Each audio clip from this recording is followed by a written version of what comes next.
강사님이십니다. 앞으로 모시겠습니다. 박수. 하나씩 나눠드릴까요? 내가 시간 정확하게 지키네. 감사합니다. 반갑습니다. 안 반갑습니까? 반갑습니다. 네, 반갑습니다. 근데 제가 왔는데 저를 못 알아보는 분들이 있더라고요. 네?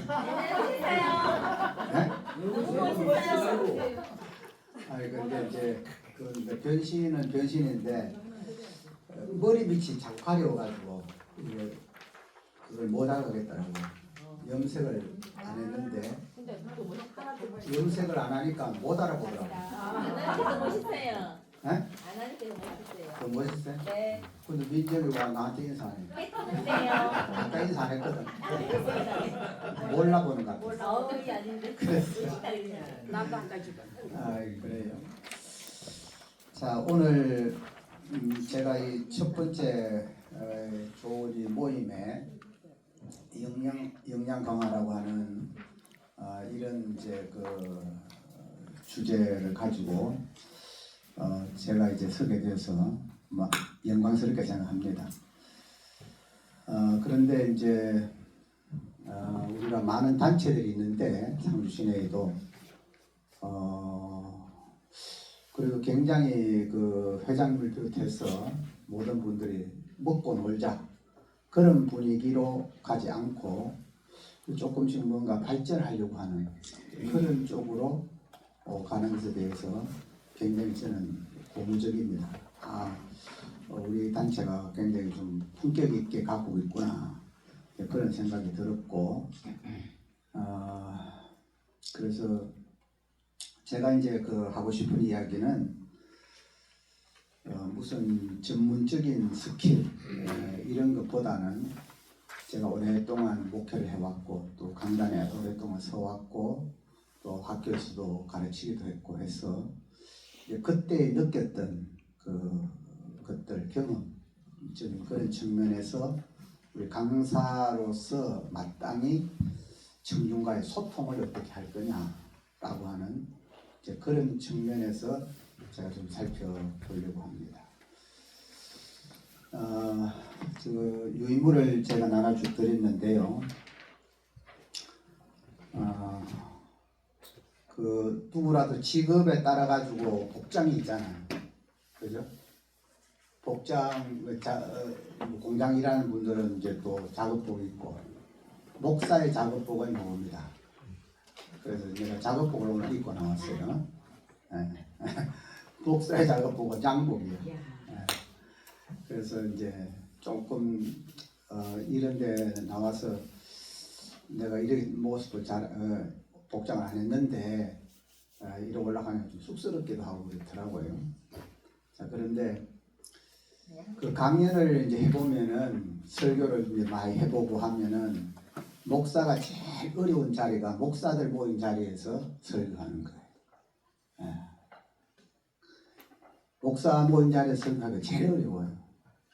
그럼 오늘도 강사로서 강사를 앞에 놓고 강의하는 게 쉽지 않겠죠? 쉽지 않습니다. 그 굉장히 어려운 거죠. 이제 그런데 제가 이제 그 전문적인 그런 이야기보다는 좀 경험했던 그리고 또 사람들의 이야기를 끌어와서 그렇게 해보겠습니다. 본론에 들어가서 청중에게 전달되지 않는 강의는 하지 않는 것과 같다. 그런 말이 있어요. 자, 앞에서 뭐 열심히 이야기는 했는데 앞에서 듣는 사람이 무슨 얘기하는지 모르겠다. 그럼 그거는 안 한 것과 똑같은 거죠. 무슨 말인가 하면은 내용도 중요하지만은 강의에 있어가지고 청중과의 교감 이것이 이루어지지 않으면은 그것은 강사 역량이 굉장히 마이너스다. 이렇게 볼 수가 있습니다. 초보자는 아주 쉬운 강의를 어렵게 해요. 초보자. 그런데 좀 노련한 그런 강사들은 어려운 이야기를 쉽게 풀어냅니다. 이게 특징이에요. 그게 무슨 말인가 하면은 어려운 것을 쉽게 풀 수 있다는 것은 실력이 그만큼 있다는 이야기예요. 모든 걸 다 소화해가지고 소화한 내용을 쉽게 쉬운 말을 풀어낼 수 있기 때문에 역량이 굉장히 크죠. 그러나 이제 초보자들은 뭘 준비는 많이 했는데 그것을 자기가 소화가 안 된 상태에서 이야기를 하니까 자기도 무슨 말 하는지도 모르고 듣는 사람도 모르고 그러니까 그 강의가 이제 망치는 거죠. 그래서 명강사라고 하는 것은 어려운 내용을 쉽게 풀어내는 능력이다. 저는 그렇게 생각을 해요. 이제 그렇게 하려고 하면은 어떻게 해야 되느냐. 자, 우리가 운전을 할 때에 한번 예를 들어 봅시다. 초보 운전자들은 여유가 있어요, 없어요? 없어요. 앞만 보고 그냥 가잖아. 뭐 옆을 돌아볼 여유가 없단 말이에요. 그러나 아주 노숙한 운전자들은 구경 다 하면서 옆에 사람하고 이야기하면서 재밌게 즐겁게 그리고 운전하지 않습니까? 맞습니다. 그렇죠. 그게 이제 차이예요. 여유가 있다 없다. 그리고 그만큼 자기가 하는 일에 숙달되어 있다. 라고 하는 것이 그 이제 강사에 있어서 역량의 차이라고 봅니다. 그렇게 이제 숙달된 그런 운전을 하루아침에 되는 건 아니잖아요. 그 이제 오랫동안 온갖 산전수전 다 겪어가면서 경험을 통해서 그렇게 이제 하는 것이 그렇게 하면 어느 날 나도 모르게 아주 부드럽게 운전도 부드럽게 모든 것은 부드러움에서 힘이 나오는 겁니다. 골프를 쳐보신 분들은 몸에 힘 빼는데 몇 년이 걸린다. 그러면 모든 운동도 마찬가지. 힘을 뺄 수 있는 능력 이제 그쯤 되면은 노련한 어느 정도 고수가 되어 있다. 이렇게 이야기를 하죠. 3번 명강사 그럼 되려면 어떻게 해야 될까? 물론 이거는 뭐 정석은 아니지만 제가 느끼고 또 경험해 왔던 그것을 한번 생각을 해보면은 내가 지금 오늘 이야기하려고 하는 그 내용에 대해서 완벽한 숙지를 하고 있어요. 완벽하게 숙지해요. 강의의 그 내용에 대해서 물론 원고가 있으면 원고를 아주 세심하게 살피고 그리고 안 보고도 충분히 머릿속에서 키워드 몇 개만 가지고 이야기할 수 있는 그러니까 이걸 보면서 원고를 보면서 하는 강사는 별로 그 좋은 강사가 아니에요. 키워드 몇 개만 머릿속에 딱 가지고 그걸 계속 청중을 보면서 풀어낼 수 있어요. 설교도 마찬가지죠. 설교도 몇천 명 이렇게 앉아 있으면은 처음에 초짜들은 쫄리죠. 일단 서면은. 그러면 그건 벌써 그거는 내용이 아무리 좋아도 실패하는 거예요. 청중을 제압할 수 있어요. 눈으로 제압하든 뭘로 제압하든 딱 보면 이게 집중이 딱 돼야 되거든요. 요게 몇 초가 필요하냐면 3초. 딱 올라가서 3초에 청중을 놓치게 되면은 채널 돌아가듯이 돌아가는 거예요. 생각을 다른 데로 바꾸게 되는 거예요. 그래서 그 3초가 굉장히 중요합니다. 이제 설교에서는 5분이라 그러는데 5분간의 청중을 사로잡지 못하면은 그 설교는 실패다. 전달 안 된다는 거죠. 이 생각은 아이고 저 오늘 뭐 저 얘기 하겠네 뻔한 거 아니야? 이래 되면 이게 채널이 돌아가죠. 그래서 뭔가 이게 집중하면서 호기심을 딱 첫 마디가 굉장히 중요해요. 멘트가. 첫 번째 멘트가 청중을 사로잡아야 되는 거예요. 그 두 번째는 압축해야 됩니다. 문장을 압축하는 기술이에요. 그냥 글을 잘 쓴다, 강의를 잘한다. 무슨 말인가 하면은 한 문장을 가지고 계속 늘릴 수 있는 능력. 이게 능력이에요. 그리고 또 한 권의 책을 딱 한 몇 줄로 압축할 수 있는 능력. 이게 이제 중요한 거예요. 풀어내고 압축하. 그것이 강사들이 그게 뭐 어떤 분야가 되든 인문학이든 노래든 뭐 어떤 것이든 그런 능력을 가져야 돼요. 그걸 이제 수없이 많은 경험을 통해서 그런 역량들이 길러지는 거지. 하루아침에 뭐 이론 가지고 되는 건 아니라고 생각해요. 되도록이면 군더더기를 제거해야 됩니다. 했던 말, 앞에서 했던 말 또 하고 뒤에가 또 하고 왔다 갔다 하면 청중들은 다 알아요. 그걸 알아들어요. 그래서 압축해서 군더더기 없이 딱딱 끊어내는 능력. 이것이 이제 굉장히 중요하다. 그리고 이제 우리가 아이 컨택, 눈과 눈을 맞추라 그런 이야기 하잖아요. 눈과 눈을 맞추어서 또 한쪽만 쳐다보면 또 시험 드는 데가 있어. 드는 곳이 있어요. 그러니까 딱 한 세 군데를 번갈아 가면서 이렇게 하면서 그것을 연습을 해야 돼요. 청중과 눈을 맞추면서도 이야기체로 풀어가는 것이 좋습니다. 글을 문어체를 구어체로 풀어내는 것이 중요합니다.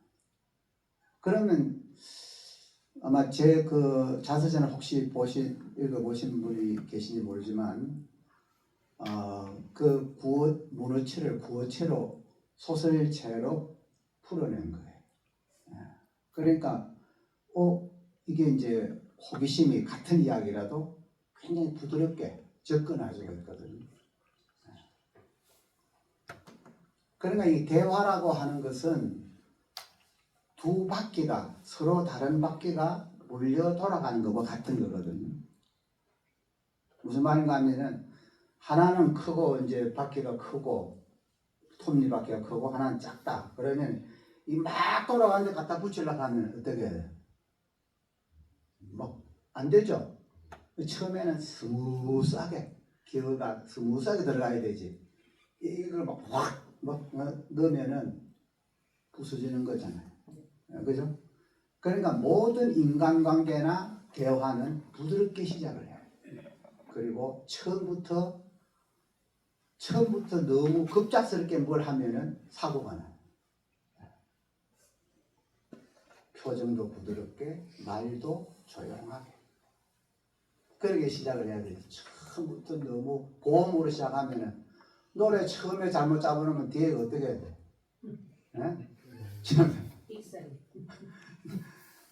고음으로 시작해놓으면 나중에는 이거 올라가지도 안 해가지고 이제 그래 되는 거 같은 거거든요. 그러니까 자기의 톤을 잘 조절할 필요가 있다.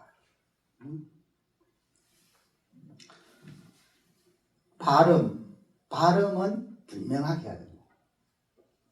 입에 웅물웅물 하면은 안 돼요. 발음은 정확하게 해야 돼요. 정확하고 짧고 그리고 조용하게. 그렇게 시작을 해야 자기가 힘이 안 들어요. 처음부터 고음을 넣었다가는 이게 노래 못 맞추는 거 마찬가지로 그 이제 한번 그렇게 되면 이게 조절이 안 되거든요. 그러면 안 돼요. 발음 또 억양이 중요합니다. 억양이 하는 거는 지루하죠. 노래도 그렇잖아요. 노래도 뭐 가도 클라이막스가 뭐 있어가지고 한번 막 확 이렇게 해야 되지. 요게 이제 억양이잖아. 리듬을 타야 되고. 그리고 청중은 집중을 큰 소리 하는 데서 오지 않아요. 아주 적게 하면 무슨 소리 하려는가 귀를 기울여야 되거든요. 그렇게 해서 억양을 낮은 곳에서부터 점점 또 어느 정도 내려가면 억양을 줬다가 또 이렇게. 그걸 지루하지 않죠. 같은 그 내용을 하더라도 그렇게 해야 되고요. 그 다음에는 이제 그 중요한 것이 톤입니다. 톤. 음성의 톤. 제일 듣기 좋은 음성이 중저음. 너무 고음을 가지고 하면 피곤해. 사람 피곤해. 그 중저음이 가장 듣기가 좋은. 좋고 잘 전달이 돼. 전달이 돼. 그 중요한 이제 그 법칙 하나를 소개하면은 그 메라비언이라고 하는 심리학자가 있어요. 이 사람이 한번 들어보셨을 거예요. 메라비언 법칙이라고 7, 38, 55 법칙이 있어요. 우리는 말을 잘하고 내용이 좋으면은 이 강의는 성공할 것이라고 생각을 하잖아요. 근데 그 심리학자가 연구한 결과를 보면은 말의 내용은 7%밖에 안 된다. 7%. 왜 우리 TV 같은 데서 토론할 적에 보면은 말은 아주 매끄럽게 하는데 공감이 안 되는 사람이 있죠. 밑사스러운 사람도 있잖아요. 있어요. 아주 뺀질뺀질한 뭐 말은 아주 그럴듯하게 하는데 공감이 안 간다. 왜? 그 사람에 대한 신뢰가 없기 때문에. 그래서 여기에서 7, 38, 55는 뭘 말하는가 하면은 7은 말의 내용, 38이 뭔가 하면 목소리입니다. 목소리, 톤. 톤이 그만큼 중요한 거예요. 같은 이야기를 해도 아주 그 목소리에 끌리는 사람이 있단 말이에요. 거기에 벌써 성공한 거예요. 55%가 뭐냐? 넌버블, 그러니까 바디 랭귀지. 보이지 않는 손짓 하나, 눈짓 하나, 이 태도. 여기에서 이제 그 청중을 사로잡고 설득할 수 있고 이런 기술이 태도에 있다고 메라비언 심리학자는 분석을 했어요. 물론 이것이 뭐 100% 맞는다는 건 아니지만 톤이나 태도가 이렇게 중요하구나. 말의 내용보다는 이게 정말 중요하구나. 그래서 연설을 하려고 하는 사람이나 강의를 하려고 하는 사람은 거울을 보고 자기의 표정, 태도, 제스처 이런 걸 연습을 해야 돼. 굉장히 중요한 거. 그리고 목소리도 내가 어떻게 조절해서 어떻게 노래를 부르는 것처럼 우리가 연습을 철저하게 해야 된다. 그리고 우리가 이제 청중과의 소통이 주제니까 소통하려고 하면은 내가 먼저 오픈 마인드, 열린 마음을 가져야 돼. 열린 마음을 가져야 돼. 열린 마음을 갖지 않고 선입관을 벌써 가지고 저 사람은 저럴 거다 이런 식으로 하면 대화가 안 돼요. 그러니까 내 자신을 일단은 저런 사람은 저렇게 이야기할 수 있고 또 그럴 수도 있겠구나 라고 하는 그 항상 이제 열린 마음을 가져야 되는 거예요. 이 부분에 이제 그 철학자 중에는 칼 포퍼라고 하는 사람이 있어요. 칼 포퍼는 어떤 이야기를 했는가 하면은 그가 쓴 이제 책이 있는데 열린 사회와 그들의 적이라고 하는 그 책을 썼어요. 오픈 소사이티 Each Enemy라고 하는 그 책을 썼는데 이 사람이 이제 그 굉장히 비판하는 세 사람이 있어요. 누구냐면 플라톤을 비판해. 그리고 헤겔, 칼막스 이 세 사람을 비판해. 왜 그러냐? 플라톤은 사실 서구 철학에 있어가지고 그 화이트 헤드라고 하는 철학자가 이제 서양 철학을 평가하면서 모든 서양 철학은 플라톤의 각주에 불과하다. 그런 이야기를 했어요. 그 각주가 뭡니까? 풋노트잖아요. 논문으로 말하면 쭉 밑에 이제 풋노트에 불과하다. 다시 말하면 플라톤을 이렇게 해석하나 저렇게 해석하나 그 정도지 뭐 새로운 게 나오는 게 없다는 거예요. 그만큼 플라톤은 서양 철학에 있어가지고 그를 뛰어넘을 수가 없다는 그런 절대적인 사람이거든요. 근데 거기에 대해서 칼포프는 반대하는 거예요. 또 헤겔 절대 정신을 향해서 역사는 발전한다. 압솔루트 가이스트라고 하는 그 절대 정신을 향해서 간다. 근데 요걸 살짝 바꾼 게 칼막스죠. 칼막스는 정신이 절대 정신을 향해 가는 것이 아니고 물질이 결국은 모든 토대를 만들어 간다고 본 것이 칼막스거든요. 그럼 이 세 사람의 특징이 뭔가 하면 공통점이 뭔가 하면은 하나의 틀을 고착화시켜 가지고 그 고착화시킨 그것을 너무 교조화시켜 버렸다는 거죠. 다시 말하면 반대를 못하게 하는 이런 걸로 부서지게 만들었다는 거예요. 그건 종교도 마찬가지라고 보는 거예요. 결국은 어떤 교리에 사람이 묶이게 되면 어떻게 해야 돼요? 그게 종속돼 버리잖아요. 나도 모르는 사이에 자유가 없어지면 전부 다 그래 전체주의로 갈 가능성이 크다는 거예요. 이걸 닫힌 사회라고 말해요. 열린 사회가 아니다. 닫힌 사회. 그 닫힌 사회는 결국 독재로 갈 수밖에 없고 소수의 의견이 용납이 안 되고 그러니까 모함을 닫는 거죠. 그래서 이제 이렇게 봤고요.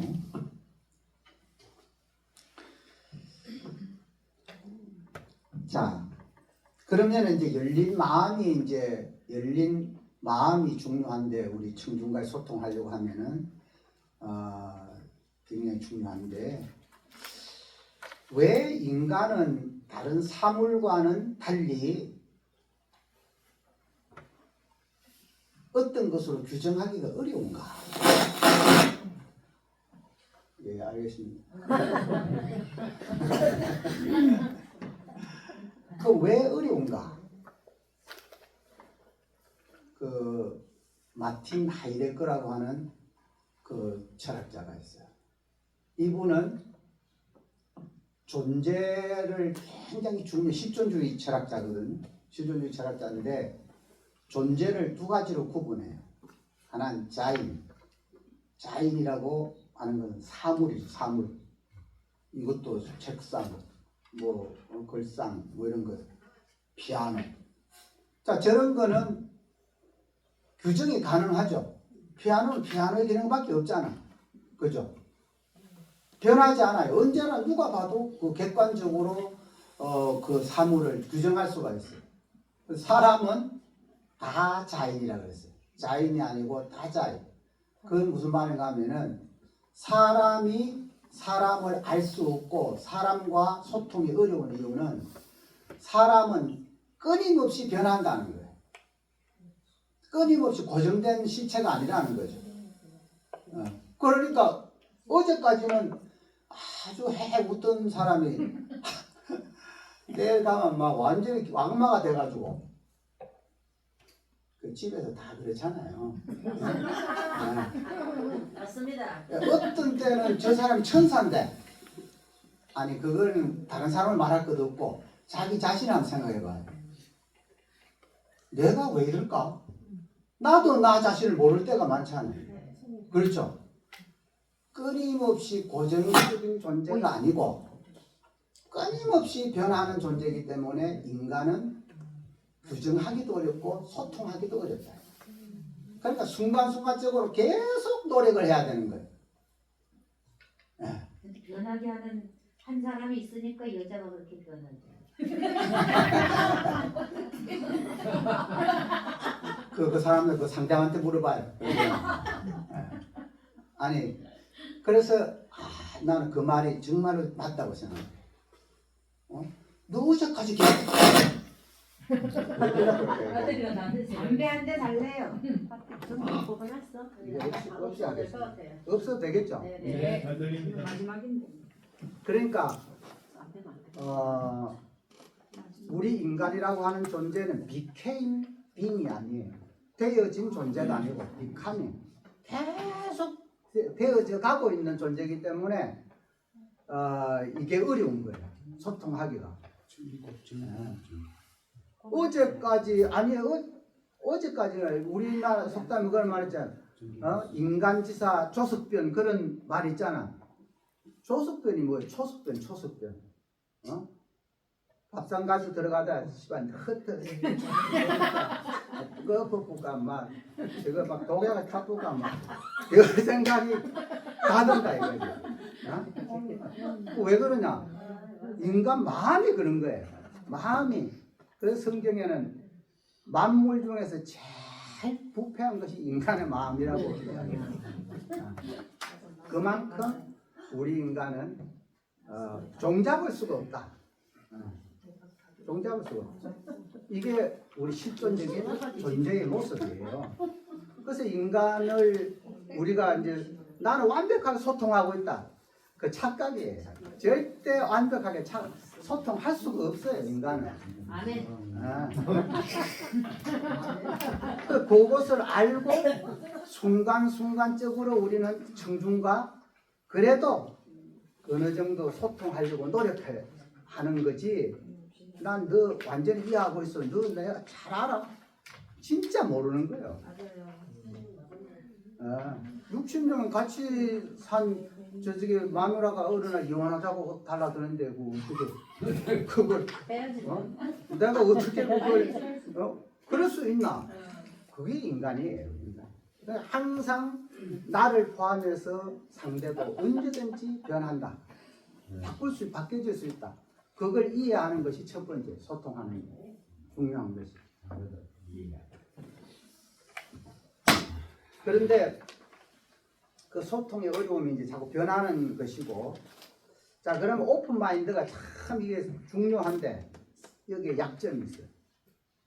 소통을 하려고 나를 내려놓으면은 상대방이 나를 정말로 그렇게 대해주면 좋은데 나는 농담으로 이야기하는데 막 싸우려고 달라든다든지, 그러니까 내 의도와는 상관없이 상대방이 그렇게 나올 적에 다시 말하면 경계가 없어지면 어떻게 되느냐? 무례하게 돼. 상대가 나를 얕보게 되고 내가 계속 잘해주니까 항상 그런 줄 알아.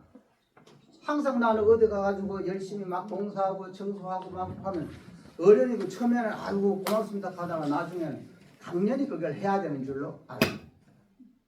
여기에 어려움이 있어요. 그래서 이것을 쇼펜하우어라고 하는 그 철학자는 고슴도치의 딜레마다 이렇게 해요. 추운 어느 날 고슴도치가 너무 추워가지고 모여들었어요. 모여들어가지고 우리 좀 가깝게 해보자. 그래 막 모여가지고 있으니까 좀 우리 한번 안아보자 하니까 막 서로 찌르거든. 그래서 너무 아프단 말이야. 아이 좀 떨어지자 좀. 떨어지니까 또 추워. 춥고 외롭고. 그래서 우리 인간 관계를 고슴도치의 딜레마다 그렇게 표현해요. 그래서 이제 적당한 거리, 찔리지는 않으면서도 온기를 느낄 정도, 요 거리가 필요하다. 그것을 예의라고 말해요. 저는 가까울수록 예의를 지켜야 그 관계가 오래갑니다. 가깝다고 해가지고 너무 막 이렇게 하면 서로가 아니 여러분들 상처를 누구한테 받아요? 제일 가까운 사람한테 위로도 받지만은 상처도 그한테 받지 멀리 있는 사람한테는 안 받잖아요. 그래서 요 관계를 어떻게 잘 유지하면서 소통할 것인가. 이게 오늘의 제가 던지는 질문인과 동시에 여러분들이 노력해야 될 부분이라고 생각합니다. 고맙습니다.